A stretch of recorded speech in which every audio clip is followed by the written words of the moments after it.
And I think we have a common interest in future leaders. So I'll talk a little bit about that tonight. I'm going to talk to you about some things that I think will surprise you, because I have to say that I was shocked at some of what I found. And some of what I found affects not only kids who don't like school, but it also affects top students. What do you think are our goals in educating teens? Well, I'll tell you what I hear most frequently from business leaders and from parents. I hear that we want to develop good character, that we want to develop productive citizens, and that we want to develop future leaders, all with an underlying goal that our kids will be happy in life. Does that sound like an okay set of goals to you? Does that fit with what you were thinking about? Yes? Okay, thank you. So I'm going to work with those three. And let me just talk to you for a moment.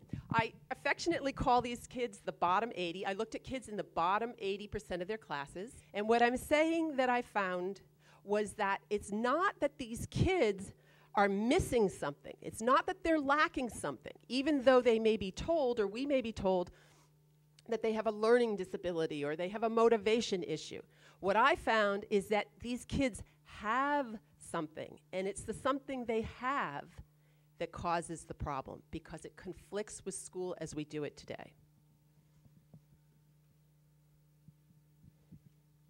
So I'd like to talk a little bit more about that when we talk about future leaders, because I found that the kids in the bottom 80 have precisely what they need. Precisely the strengths and gifts for world leadership, for strong organizations, and for the future economy. Peter Drucker, I'm sure all of you in this audience know who he is. Peter Drucker said there are two important attributes of leadership. The first is honesty, which he said Harry Truman was an exemplar of honesty. And the second is knowing themselves, knowing their own strengths and weaknesses, not being afraid of strengths in others. Now, I hope those two attributes sound familiar to you, because you saw them in the strengths and gifts I showed you from the bottom 80. All right, let's talk a little bit more about productive citizens. So, Richard Florida is an economist who talks about the creative class. And that is the fastest growing segment of the US economy. Right now, and for the foreseeable future. Already 30 million Americans are employed there. And the creative class forms around a creative core. The creative core being where new ideas, new technology, and new content is developed.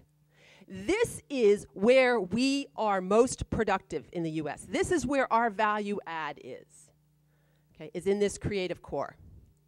And on the right-hand side of yours too, right-hand side of the page, I've listed the careers that he names as being part of that creative core.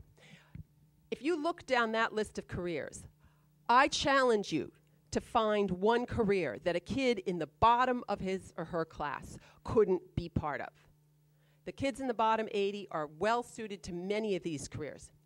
And in addition, Florida explains that there are supporting professions to all of this, one of which is business.